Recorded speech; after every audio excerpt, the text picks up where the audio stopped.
a hacer? Antes de hacer el análisis de modelo de estudios, ustedes lo que tienen que hacer es sacar una foto a sus modelos, ¿ya? Sacan la foto sin ningún trazado. Primero sacan las fotos, tanto individual como grupal. Una vez que saquen la foto, recién van a poder transportarla a su PowerPoint y hacer los diferentes trazados en PowerPoint, pero de acuerdo al análisis, ¿no es cierto?, de su modelo en físico. O sea, saco las fotos y luego los análisis lo hago en la parte física, en mi modelo de estudio en físico. Todas esas medidas que yo obtengo, ya, lo voy a trasladar, tengo que trasladarlo al PowerPoint que yo tengo. Hay dos formas que me pueden presentar. Uno, en el PowerPoint impreso. Dos, en forma manual, que yo verifico que realmente han hecho sus trazados y han medido, y esos trazados lo han transportado o lo han llevado a la parte, ¿no es cierto?, de su PowerPoint. Entonces, ahí tal vez están cometiendo algunos errores. No se olviden que cuando ustedes hagan su informe de su paciente clínico, no se olviden sacar la foto antes de instalar la placa. Una vez instalada la placa, la boca del paciente, o sea, y de ahí sacar fotos de control del paciente. Entonces, ahí tal vez están un poquito perdidos. Entonces, lo mismo pasa con el modelo de estudio. En el modelo de estudio, lo que ustedes tienen que hacer primero, sacar la foto y luego trabajar. Una vez que trabajen, lo transportan, ¿ya?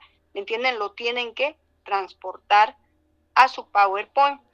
Y ahí ustedes tienen que hacer todos sus trazados y determinar en el paciente cuál es el objetivo principal, lo que ustedes tienen que diagnosticar en el paciente. Cuando ustedes realicen un análisis transversal, lo que tienen que diagnosticar en el paciente son las atresias. O sea, si el paciente tiene una arcada atrésica, tanto superior como inferior, o si el paciente tiene un hemiarco del lado derecho atrésico en relación al izquierdo.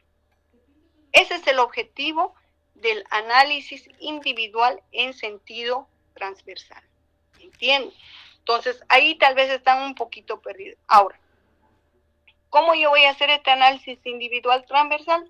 Primero, sí o sí, tengo que identificar una línea media transversal del maxilar y una línea media a nivel de la mandíbula. Y para ello tengo que buscar los reparos anatómicos. En el sector anterior, las últimas rugas palatinas y la papila interincisiva. Y en el sector posterior, las fobias palatinas. Entonces, identifico y después ya yo voy a trazar esa línea media para el maxilar superior. Y si trazo esa línea media, este maxilar lo estaría dividiendo en un lado derecho y en un lado izquierdo. Entonces, una vez que yo tengo que identificar si este lado derecho es atrésico en relación al izquierdo. Lo mismo pasa con el maxilar inferior, ¿no es cierto? Tengo que trazar una línea media que divida a la mandíbula en dos partes, lado derecho y lado izquierdo. ¿Qué es lo más importante? ¿Qué es lo que yo tengo que rescatar acá? Tengo que rescatar la impresión de los frenillos. Si yo he tomado una buena impresión, más de seguro que como reparo anatómico voy a tener el frenillo, ¿no es cierto?, del lingual. El frenillo labial inferior en el sector vestibular. Y esos puntos, esos reparos anatómicos, me va a permitir trazar esa línea media a nivel de la mandíbula.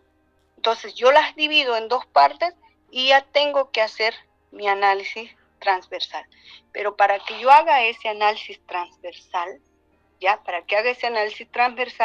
¿qué es lo más importante? Reconocer estructuras anatómicas tanto en el lado derecho como en el lado izquierdo, tanto en la arcada superior como en la arcada inferior. Si estoy hablando de la arcada superior y una dentición netamente temporaria, ya que es la más sencilla, al igual que la permanente, ¿dónde se van a complicar? En la dentición mixta, cuando hablemos en la tarde, ¿no? Ahí, ¿qué es lo que va a pasar? Va a pasar que el reparo anatómico en la arcada superior va a ser la cúspide del canino, de esta cúspide del canino a la línea media, tanto en el lado derecho como en el lado izquierdo, ¿sí? Eso para determinar atresias en el sector anterior. ¿Por qué? Porque muchas veces el niño puede tener el hábito de succión digital y la atresia puede estar localizada en el sector anterior o como también puede estar localizada en el sector posterior. Entonces se dice que cuando un niño tiene un desarrollo normal, los dos parámetros que van de la cúspide del canino a la línea media debería de medir 12 milímetros y también 12 milímetros. Entonces ahí estamos nosotros comprobando que no existe ninguna patología de desarrollo transversal. Ahora, si una está disminuida con unos 2 milímetros, mayor a 2 milímetros, entonces ya hay diferentes atresias en algunos de los hemiarcos que están disminuidos. Eso en el sector anterior. Y en el sector posterior, voy a tomar como reparo anatómico la fosita mesial del segundo molar temporario a la línea media. ¿Cuánto mide? ¿No es cierto? Igual, tomo en cuenta y ahí evidentemente mido. ¿Cuánto? Será 14, será 16, será 18, pero si en el lado derecho está 18, en el lado izquierdo también tiene que estar 18. Entonces, ¿cuál es el objetivo de estas? Determinar las A13. Lo mismo en la arcada inferior. En la arcada inferior igual hay ciertos reparos anatómicos que varían, ¿no? En el sector anterior está dado por la unión o por el punto de contacto que se da entre el canino y el primer molar temporal. Ahí, en ese espacio. De ese espacio a la línea media, ¿cuánto mide? Generalmente, todo lo que es las dimensiones de la arcada inferior tienen que ser menores a la arcada superior. ¿Por qué? Porque el arco superior siempre cubre al inferior. Entonces, si en la arcada superior en el sector anterior está 12, aquí más de seguro que va a estar 11 o 10,5, ¿no? Entonces, hay una relación, ¿ya? Entonces, miden ahí los hemiarcos, tanto del lado derecho como del lado izquierdo, en el sector anterior. Lo mismo en el sector posterior, pero en el sector posterior ya yo voy a analizar la cúspide medio vestibular a la línea media. O sea, de esta cúspide a la línea media, ¿sí? Entonces aquí determino las atresias. Si yo determino una atresia en el maxilar superior, ya sea en el sector anterior o en el sector posterior, lo mismo va a ser en la arcada inferior. Tiene que haber una relación, ¿ya? Eso en relación al análisis transversal. También habíamos hablado del análisis sagital. ¿Por qué se realiza este análisis sagital en un análisis individual y en dentición temporaria?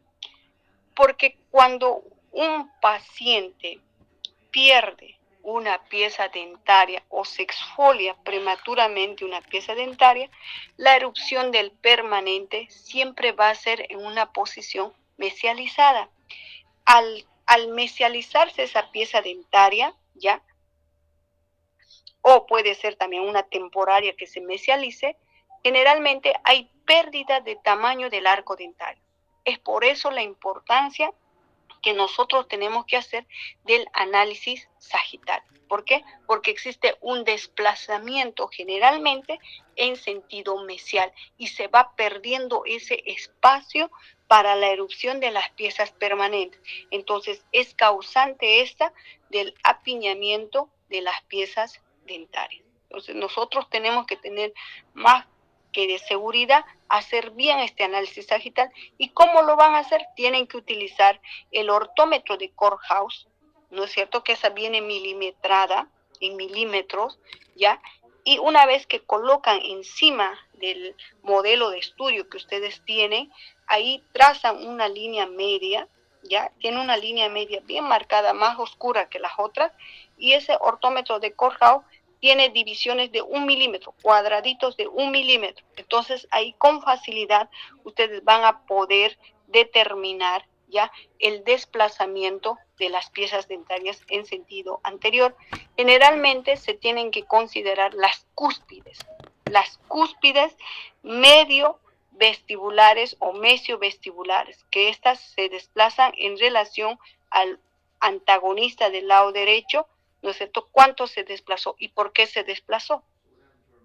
Puede ser que se haya exfoliado una pieza dentaria o como también el paciente puede haber tenido a la edad de los 3 años una caries, pero esa caries, ¿qué ha pasado?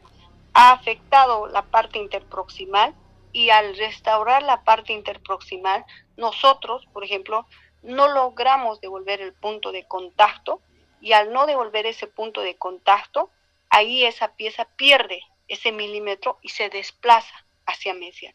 Entonces, esa pérdida nosotros tenemos que determinarlo. Por eso se denomina análisis sagital. ¿Cuánto se desplazó la pieza, el segundo molar del lado derecho en relación al segundo molar del lado izquierdo? O tal vez están en la misma posición y no hay ningún desplazamiento. Pero si hay, ustedes tienen que anotarlo y se nota clarito en los modelos de estudio que ustedes tienen. ¿Ya? Entonces, el análisis transversal, objetivo, determinar a 3. El análisis sagital, objetivo, o el diagnóstico que ustedes tienen que colocarse en la cabeza, es desplazamiento de las piezas dentarias, ¿no es cierto?, en sentido sagital, es decir, hacia mesial. Entonces, esos dos análisis tienen que hacer en forma individual en la dentición temporaria. Ahora, habíamos hablado también del análisis grupal que ustedes tienen que hacer en el paciente, ¿verdad? En dentición netamente temporaria. Determinar, 1, si existe o no existe centricidad mandibular en relación a la maxilar. Y generalmente esa centricidad mandibular va a estar dada por la línea media dentaria inferior en relación a la línea media dentaria superior. Y a su vez, esta línea media dentaria superior la voy a relacionar, si clínicamente yo no puedo determinar, me baso en la línea media facial. Entonces nosotros tenemos que, ¿existe o no existe centricidad mandibular? Y si hay un desplazamiento hacia el lado derecho o lado izquierdo, tengo que anotar cuántos milímetros se desplaza. ¿Hacia qué lado? ¿Hacia el lado derecho o hacia el lado izquierdo? No se olviden que este análisis me han presentado a la mitad y lo único que he tratado de verificar yo es el análisis transversal. Sin embargo, cuando ya terminemos todo lo que es análisis de modelo de estudio, el examen va a estar dado gran parte por el análisis de modelo de estudio, sobre todo del análisis longitudinal, que es un poquito complejo, ¿sí? La complejidad del examen no va para ustedes, la complejidad del examen va para aquellos estudiantes que no asisten a clases, que no son bien cooperativos en las actividades extracurriculares que desarrollemos, y como siempre noveno y sexto semestre va fusionado, entonces la complejidad va para aquellos de sexto, pero yo no puedo hacer un examen diferente y fácil para ustedes por el simple hecho que son novenos, ¿verdad? Entonces, por eso que les digo que estoy reforzando esta clase para que no se compliquen, no estén con algunas dudas, porque este reforzamiento no tenía que haber dado. ¿Ven? Entonces estoy reforzando para que ustedes, ahora, si sigue el paro cívico, los estudiantes que pueden entrar el día miércoles y el día jueves a las diferentes clases, voy a reforzar lo que vamos a avanzar la complejidad en la tarde, porque si viene más complejo el análisis longitudinal en dentición mixta, es más complejo. Y en dentición permanente es fácil, pero en dentición mixta es complejo. Como todos ustedes tienen dentición mixta, entonces se les va a complicar un poco. ¿Ya? Entonces, por eso quiero que entiendan y refuercen, y si no han entendido algo de acá, me dicen, doctora, no entendimos, vuélvalo a repetir, y lo vuelvo a repetir. La idea es que ustedes como noveno semestre están reforzando el tema, lo que no estoy dando para sexto semestre porque sexto pasa jueves. Entonces, sexto tendrá que entrar jueves si es que ya se normaliza todo con la bendición de Dios, ellos ya no recibirían el reforzamiento, directamente estarían yendo al examen. Si continuamos con el paro cívico miércoles, todo lo que avance yo hoy, el día de la tarde, lo voy a reforzar el día miércoles, que sería el otro grupo de noveno, sería 9-1 y 9-2, ¿verdad? Entonces ahí acabo, y con los de sexto, los que quieren reforzar, primero tendría que reforzar esta parte para luego reforzar la otra parte. Entonces, esa es la ventaja que ustedes ahorita están teniendo, por si acaso, ¿ya? Entonces, cuando yo hable de en el examen de algo que no coincide la línea media dentaria inferior en relación a la superior, ¿a qué me estoy refiriendo? Me estoy refiriendo a un análisis grupal de modelo de estudio donde se analiza la centricidad mandibular. Esa es la respuesta correcta, ¿sí? Entonces, ustedes ya tienen que tener una idea, porque el caso clínico va a ser desviación de la línea media dentaria inferior en relación a la superior. ¿Y a qué corresponde? Y ahí ya no va a haber subraye. Ahí va a ser todo va a ser complementario el examen. Entonces, ahí es donde más van a caer la mayoría, porque todos están confiados que el examen va a ser como el primer parcial, pero no lo voy a hacer así. Lo voy a hacer complejo porque no me han cumplido bien en la parte práctica, no han captado bien, no ustedes, pero sí otros cursos, y por ende para todos tiene que ser igual. Pero a ustedes les estoy reforzando más o menos cómo va a ser su examen, ¿sí? Entonces ya acuérdense lo que les estoy guiando. Entonces, si yo coloco un caso clínico, paciente de 12 años de edad, clínicamente observo que la línea media dentaria inferior no tiene relación con la línea media dentaria superior en relación a 4 milímetros, estoy hablando de, entonces ahí ustedes colocarán centricidad mandibular. ¿Y cuál es el examen complementario? Entonces colocarán análisis de modelo de estudio grupal, ¿no es cierto? Entonces, esa es la respuesta correcta, por si acaso. Le estoy dando una gran pauta para su examen, para que entiendan. Después no me estén llorando y digan, ay, doctora, su examen es feísimo, porque sí, evidentemente va a ser feo el examen. Ahora, eso es cuando yo hago el análisis frontal, Ahora, cuando yo verifico en los modelos de estudio, hago el análisis grupal del lado derecho y del lado izquierdo, aquí les puedo hacer yo un doble juego. ¿Por qué? Porque no se olviden que también ustedes tienen otro examen complementario, que es el análisis fotográfico intraoral en oclusión del lado derecho y del lado izquierdo, ¿verdad?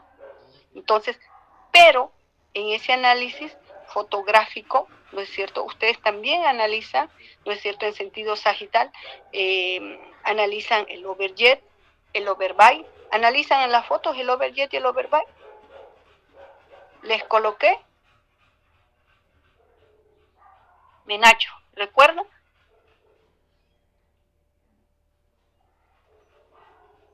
Menacho.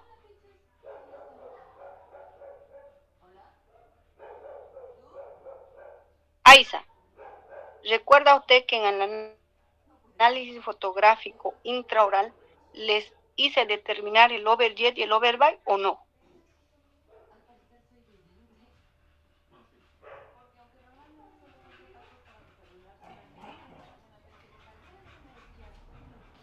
Aiza,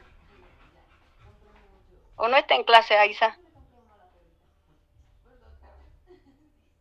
Sillerico.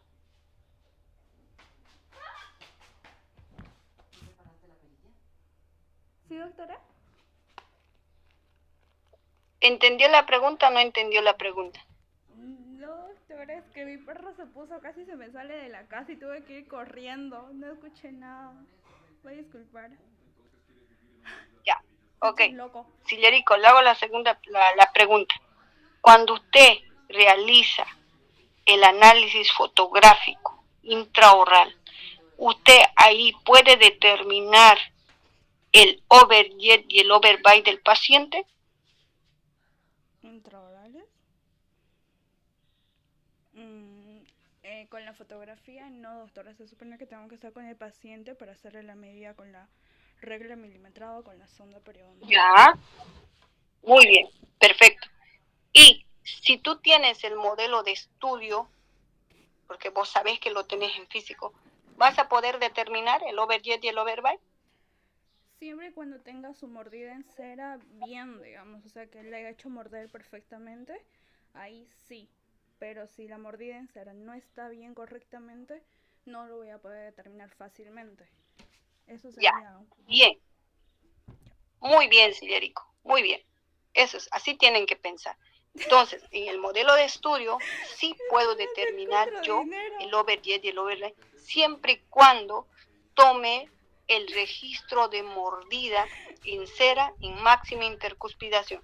Ese es el nombre correcto, ¿no es cierto? Toma del registro de mordida en cera en máxima intercuspidación, es decir, en su oclusión ideal o en su oclusión normal. Estamos bien. Entonces eso quiere decir que si yo colocara en el examen análisis fotográfico intraoral, determine el overjet y el overbite del paciente, entonces ahí ustedes no determinarían, porque ahí no lo pueden visualizar al paciente, ¿no es cierto? Para determinar el overjet y el overbite, ustedes tienen que tener algo físico para determinar. Estamos bien, Silerico. Ok. Entonces, hasta ahí estamos bien, hasta ahí hemos avanzado y en la tarde ya avanzo ya análisis en la dentición mixta y obviamente en la permanente, que es un poquito más complejo para poder avanzar. ¿Hasta ahí están de acuerdo? ¿Alguna duda? ¿Algo que se les queda para aclarar? Doctorito, una pregunta. En el caso de mi paciente, la que va a ser mi caso clínico para mi trabajo final, ella no tiene, doctorita, están erupcionando los 4 caninos. Ahí en mi modelo, yo le presenté mi modelo, en mi análisis de modelo, en físico, en una hoja yo le presenté que ella no tenía canino, solamente tracé la línea posterior. Ya, o sea, tú hiciste el análisis de la relación molar, pero no hiciste de la relación canina, ¿no ve? Sí, doctorita, porque no tiene, como le digo, están erupcionando los 4 molares. Ya, pero por ejemplo eso no va a influir en lo que es el overjet y el overbite cuando determine, no va a influir, ¿ya? O sea, lo que ahorita les estoy tratando de hacer entender, Indira, que estamos reforzando la clase, ¿ya? De lo que ya se ha avanzado para que les vaya satisfactoriamente en su examen, es lo siguiente. Primero, ustedes tienen que hacer el análisis individual y luego viene este análisis grupal. Pero, por ejemplo, en este análisis grupal, si tu paciente no tiene la erupción de los caninos, ya, temporarios, o están en proceso de erupción las piezas permanentes, ahí no vas a determinar, solamente vas a determinar la relación molar. Y ya, ahí abajo colocarás diagnóstico, paciente con relación molar clase 3, clase 2 de Angle, clase 1 de Angle, no lo sé. Pero en relación canina, ahí abajo determinará piezas en proceso de erupción. Entonces, cuando tú coloques piezas en proceso de erupción, ya se sobreentiende. ¿Bien? Pero ahí ya no estarías haciendo la relación canina, porque está en proceso justamente de erupción. No se determina ahí la relación. Ahora, por ejemplo, hay casos que ustedes no me han preguntado y que yo puedo hacer en el examen clínico. Por ejemplo, en el examen, para su examen ya, para que ustedes hagan, ¿qué pasaría si el paciente pierde una pieza dentaria? Y yo estoy dando como reparo anatómico una pieza clave. Por ejemplo, si estamos determinando atresias, ¿no es cierto?, en el sector anterior, y como guía o como parámetro anatómico estoy tomando en cuenta la pieza canina temporaria 53 y 63, ¿qué pasaría si falta una pieza dentaria? ¿Será que voy a determinar o no voy a determinar? A ver, vamos a ir por ahí a ver Rivas. No sé si Rivas está o solamente está conectada por ahí. Rivas. ¿Me escucha Rivas? Tal vez están compartiendo la clase con Moscoso, ¿no? Porque parece que también tienen clase con Moscoso. Rivas.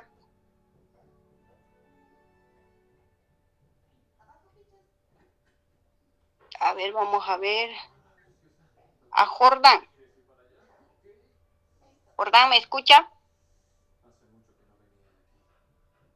Seguro que está en clase de Moscoso también.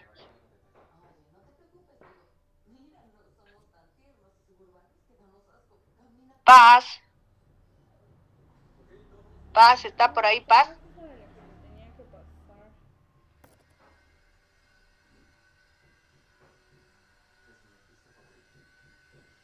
Nada. Indira es la única que usted está aquí. También yo. A mí, doctora. Ah, Cardoso. Ya, está bien, ¿ve? A mí, ese Cardoso. Cardoso. A ver, te coloco un caso clínico y vas a responder de acuerdo a paciente de 3 años de edad, paciente de 3 años de edad. La madre refiere que la niña tiene como hábito succión del dedo gordo. Y esto le hice hace, desde los 1 año que tiene doctorita, mi hija se ha quedado con el dedo gordo. Bueno, clínicamente observa ya ausencia de la pieza 53, clínicamente. Y como examen complementario, tomaste modelos de estudio y ahí decides hacer el análisis transversal. Podés determinar la atresia en el sector anterior con la ausencia de la pieza 53 o no la realizas. ¿Realizas o no realizas? No, doctora. Porque No sí o la- sí necesitamos los 2 molares. No sé si estoy en lo correcto, me corrige, doctora. No, está bien. O sea, pero en este caso estamos hablando de ausencia de la 53, ¿no? Entonces, si yo clínicamente observo ausencia, y es más, en mi examen complementario del modelo de estudio, no tengo esa pieza dentaria, entonces no voy a realizar la atresia en el sector anterior del maxilar, pero sí puedo hacer en el sector posterior y sí puedo hacer en el maxilar inferior si están las piezas de reparo anatómico presentes. Si están ausentes, ya no determinaría. Entonces no se hace, ¿no, doctora? no se hace. Entonces, está bien, está en lo correcto. Eso quiere decir que usted está analizando. Porque yo puedo colocar eso en el examen para hacerles una trampita, ¿no? Y ustedes digan, sí, determino, obviamente yo voy a colocar ya con los parámetros, las mediciones, todo como para hacerles caer, digamos, ¿no? Y donde ustedes digan, sí, pero es que era eso, digamos, pero no es, porque si no hay la pieza, ¿no? Entonces no lo hago. Si el reparo anatómico no está, no lo hago, ¿ya? Estamos bien. Como Indira dice, si yo no tengo la pieza de los caninos y está en erupción, tampoco no voy a determinar la relación molar. ¿Qué es lo más importante en la dentición temporaria? Cuando nosotros hacemos análisis frontal, determinando la centricidad mandibular, y lo más importante, lo que generalmente está alterado en los niños, es el overjet y el overbite. Casi la mayor parte de los niños tiene mordida profunda. Más, según en la clínica lo que he podido analizar, casi todos los niños que vienen, niños con dentición netamente temporaria, la mayor parte de ellos tienen mordida profunda. Están con un overbite de 7 milímetros hasta 8 milímetros. Eso quiere decir que generalmente la pieza incisal coronal mide 5 milímetros, pero estos niños están mordiendo hasta la encía. ¿no? Entonces, ojo, que es una de las patologías más frecuentes que nosotros estamos observando, ¿ya? Hay que tener en cuenta eso. Entonces, yo, con los casos clínicos que observo en clínica, evidentemente voy a jugar bastante, pero ya no van a escoger, tengan por seguro que ya no van a escoger, van a ser de complementación. Entonces, el examen se complica un poquito más porque ya no es a elección, ya no es subrayar, es complementar. Entonces, ustedes lo que tienen que dominar, cuáles son los exámenes complementarios que hemos avanzado, y cada uno de ellos tiene su importancia. Como vuelvo a recalcar, si estoy hablando de un análisis transversal, el objetivo son atresia. Entonces, en el examen va a haber una palabra de atresia seguramente. Si hay una ausencia de una pieza dentaria en un niño de 3 años de edad, se ha exfoliado el canino por caries, qué sé yo, entonces ese canino, no se olviden que es el pilar fundamental para sostener tanto la parte anterior y posterior, y si se exfolia puede ser que el molar temporario migre, ¿no es cierto? Y pierda el espacio para la erupción del permanente. Entonces, como ha migrado, tengo que hacer obligatoriamente un análisis sagital. Entonces, así más o menos van a ser los exámenes. Complemento, no es a la adivinanza. Entonces, los que han entrado en esta clase, los que están en esta clase conectados, concentrados, van a sacar provecho. Pero ahí ya no sé, llamaba a unos 3 o 4 estudiantes que están perdidos. Menacho, ¿dónde se habrá ido? Jordán, Paz, ¿dónde estarán? Pero los que están atendiendo, así como Indira, como Cardoso, que Vanina por ahí recién estaba activando su cámara, seguramente que van a sacar provecho. Entonces el examen es un poquito complicado, ya les voy diciendo, ¿ok? Entonces hasta aquí quedamos con el reforzamiento, que ya estamos casi hasta las 12, hemos ocupado casi gran parte de la mañana, y ya en la tarde avanzamos lo que es correcto, en forma normal. ¿Ok? ¿Alguna duda más? Algo, Indira, Cardoso, los que están activos, que puedan aumentar sus conocimientos o sus dudas. Doctora, tenía una pregunta. Dime. ¿A qué se debe esta patología de la mordida profunda? Ya, perfecto. Generalmente la mordida profunda, Quispe, está dado por un crecimiento exagerado del maxilar en sentido vertical. ¿Se acuerdan cuando avanzamos en octavo semestre, crecimiento y desarrollo del maxilar y de la mandíbula? La maxila generalmente tiene que crecer hacia abajo y hacia adelante, pero muchas veces por factores patológicos o genéticos puede haber un crecimiento exagerado en sentido vertical, pero en este caso del hueso maxilar. Pero para nosotros determinar si la mordida profunda del paciente es por una causa esquelética o por ciertas funciones neuromusculares, tenemos que hacer otro examen complementario mucho más importante que nos puede ayudar a determinar, que llegaría a ser el análisis cefalométrico, ¿no es cierto?, de la radiografía lateral. Ahí, por ejemplo, medimos ya las estructuras óseas y las estructuras del tejido blando en milímetros o en grado.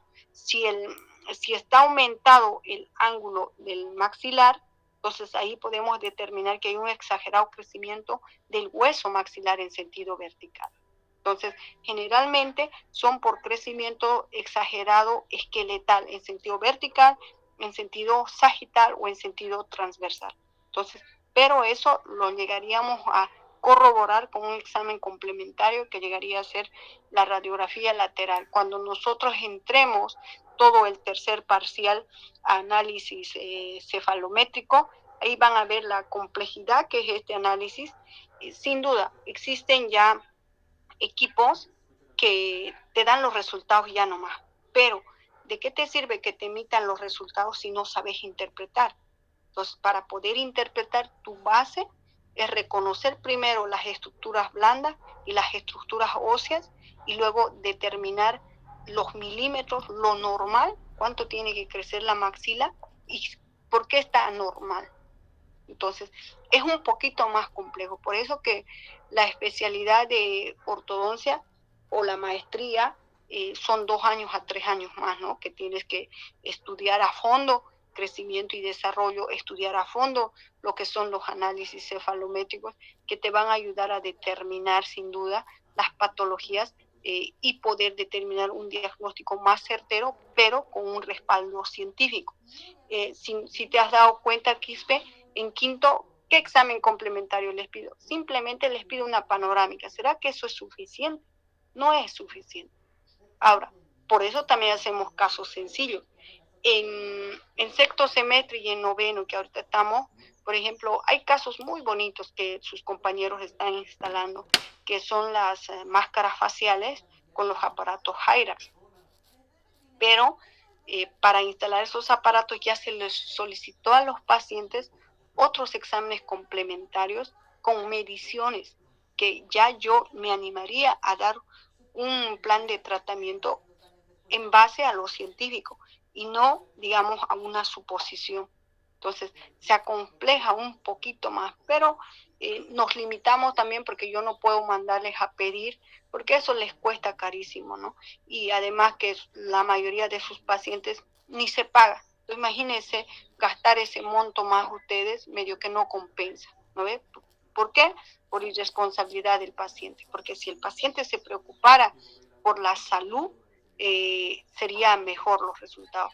Pero generalmente a la clínica odontológica los pacientes que vienen por caries nada más y pocos son los que vienen porque su mordida no les gusta o porque tiene algún mal hábito el paciente que el papá lo detectó, pocos, pero generalmente la gran mayoría viene por caries, que mi hijo tiene caries, que esto tiene, pero pocos son los que vienen por causas que ellos desconocen y que nosotros los hacemos conocer.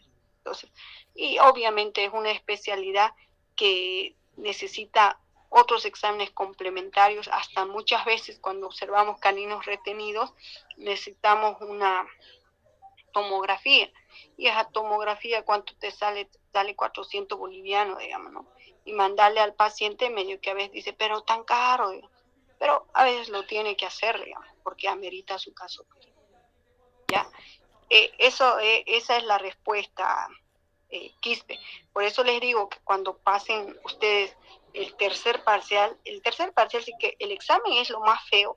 Creo que en toda mi vida de proceso, lo que he enseñado, me acuerdo este chico Benavides, no era Benavides, ¿qué se llama este chico? Era un chico tipo chinito que estaba a punto de perder la materia, pero se dedicó a estudiar tanto análisis cefalométrico que me sorprendió y se sacó un examen de 40 sobre 50 en épocas de la gestión 2014, pues 2015 debe ser, pero el único. Generalmente el examen final, como entra toda cefalometría, es más confuso para ustedes y a veces pues que medio que esos datos cefalométricos no es fácil de adquirirlo en la memoria. Y como todo es caso clínico, la mayoría se saca 0 en el tercer parcial, por eso que su nota ya medio tiene que estar asegurado, digamos. ¿Lo ven? Entonces, ese es el consejo que les doy. Este segundo parcial ustedes van a ver que se va a complicar un poquito más. Se complica un poquito más. Ya sea demos escrito, ya sea demos oral, porque voy a solicitar un examen oral en caso el paro continúe. Igual se va complicando porque voy a colocar imágenes donde ustedes tienen que saber dar diagnóstico y como todo va a estar grabado, igual tienen que responder de la misma manera. ¿Ok? Eso es lo que le puedo aclarar, Quispe. ¿Alguna duda más? No, doctora, ninguna. Muchas gracias.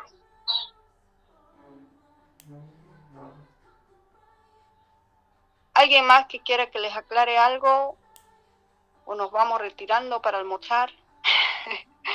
Dios, va a cocinar, yo tengo que cocinar recién. ¿Nada? Indira. No, doctorita. Rivas, No, al fin responde. Rivas. Ok. Entonces nos vamos retirando, nos vemos en la clase en la tarde a las 15:30. ¿Ya? Hasta luego, doctora.